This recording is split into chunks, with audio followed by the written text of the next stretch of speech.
Beatrice Carter welcomed me with a tired smile.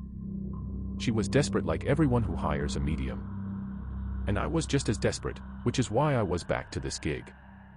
Trying other jobs only confirmed that I wouldn't make a living doing anything else. Beatrice hired me because it had been 20 years since her parents were brutally murdered in that house, a crime that remained unsolved despite an extensive police investigation. She was 15 at the time, and luckily at her grandma's. She tried private detectives before and they found nothing. In the end, I imagine reluctantly she found me through a friend of a friend. Good thing for her, I needed the money and booked my flight right away. It was a typical home in a quiet Florida suburb, surrounded by mostly vacant houses. Beatrice decided to never sell it, keeping it frozen in time. Perhaps hoping someday it would help her find the truth. As she led me inside, an old woman next door was watering her plants, the only neighbor left. She glanced over and gave me a polite wave. "This is a peaceful neighborhood of mostly widows and retirees," Beatrice explained later. Nothing like that ever happened before or after. The sorrow still present on her face was undeniable even after all these years. The living room was completely empty, not even spiders roamed around. There was just dust and a single light bulb no one had ever bothered to take down. Beatrice pulled back the curtain, flooding the space with sunlight probably for the first time in ages. She gave me a quick tour through the kitchen and bedrooms. I could tell she wasn't very hopeful that I'd find anything, and I couldn't blame her. Never promise a client results, that's a rule I learned early on. Most of the haunted houses I visit have nothing to see. Either the dead moved on or they simply don't want to be disturbed. Not the kind of pitch that brings in clients. But spirits tend to remain where they died. The energy of death clings to a place, anchoring them there.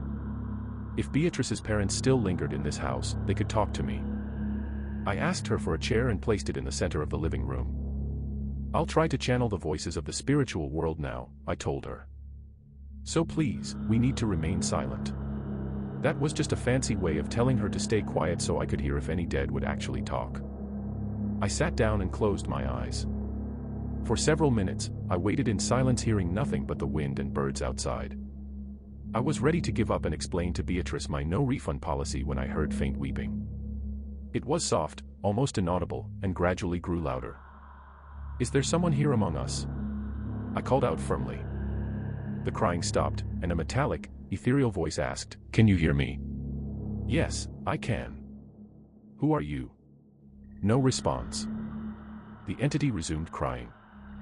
I explained what I heard to Beatrice, who was now slightly more excited by the discovery. It could be her family. "Please, tell me. Are you Mr. or Miss Carter?" I tried. The weeping stopped abruptly. "Do you know where Miss Carter is?" the voice asked. "I want to tell her I'm sorry." "What do you mean?" "Sorry for what?" The light flickered for a second, and I saw the curtains shift slightly before the answer came. "For what I did to her," the voice confessed, its tone laced with sorrow. "For killing her the way I did." I felt my heart pound in my chest and turned to Beatrice. "I don't think this is your family. Now, in my experience, spirits can be deceitful. It wouldn't be the first time some smart-ass ghost tried to play me for a fool, so I didn't immediately relay all I had heard to Beatrice. She would probably freak out anyway, and I needed her to stay quiet for the rest of the session. "Who are you?" I asked, next to no response. "Do you know what happened that day?" I tried again. This time, after a long pause, the voice answered. "It wasn't supposed to happen like that," it murmured. "She shouldn't have had to die." That was an interesting response. "What about Mr. Carter?" I asked. "The man got what he deserved." The voice suddenly deepened, taking on an almost demonic tone. The light bulb flickered violently.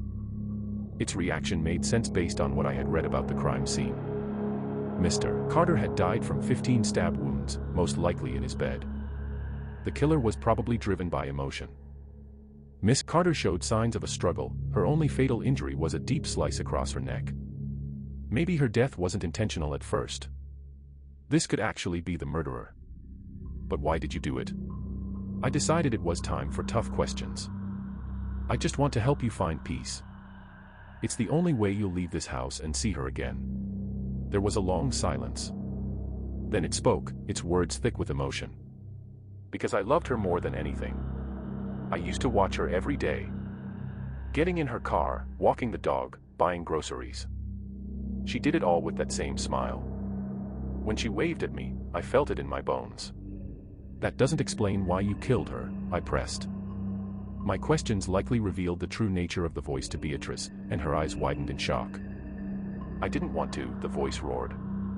The bulb exploded, making Beatrice jump.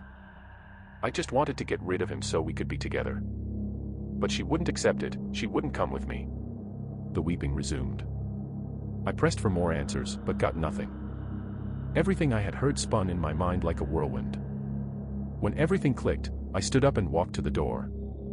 Beatrice was as pale as snow, visibly shaken by what had happened. Even if she hadn't heard a word, the energy in the room was impossible to ignore. She asked me why I was leaving. I'm just thirsty, I casually said. There's no running water here, so I'll ask that old lady next door for a glass. I'll be back in a minute. The neighbor looked surprised to see me knocking on her door. She was a tiny, fragile lady. Maybe in her 70s. She was making bread dough but stopped to answer and invited me in for some water. As I followed her to the kitchen, I took a look at her home, furniture that had to be at least half a century old and a large portrait in the living room of her and her husband, taken long ago. She handed me a glass of water and went back to kneading the fresh dough. I hope you don't mind me doing this, she said, using all her small weight against it. I just love having them ready for dinner. Don't mind me at all, I thanked her, sipping the water slowly. By the way, you and your husband are so beautiful together in that photo, I said, referring to the portrait. Her face stiffened for a brief moment before returning to its usual warm smile. She confessed to me he had abandoned her years ago, but it was hard to let go of the memories. One day he simply got out and never returned. Determined to change the subject, she asked what I was doing in that dusty, abandoned house. I told her I was a medium. Oh, that's fun, she giggled. Did you find anything there? Yes, as a matter of fact, I did, I answered. I found your husband. He told me a lot about you, about him, and about what he did to the Carter family. She froze, hands still buried in the dough. Slowly, she turned around, scanning my face to see if I was joking, if I really knew the truth about what had happened 20 years ago. I didn't. It was a bluff, an educated guess. For the killer to be a spirit trapped in that house, he had to have died nearby. For him to know the private details of Miss Carter, he had to be someone that lived close. Someone who could watch her every move. Like a neighbor. And there were not many of them around here. I had no idea it would work, my theory could be pretty much wrong. But the bluff paid off, because the woman broke down in tears. For Beatrice, finding the truth was all that mattered and I gave it to her. Her family had been killed by a neighbor obsessed with her mother. In an act of desperation, he took advantage of the night to break into the house and confess his feelings just as she had gone to the kitchen for a glass of water. When she rejected him, he grabbed her and slit her throat with a sharp fish knife.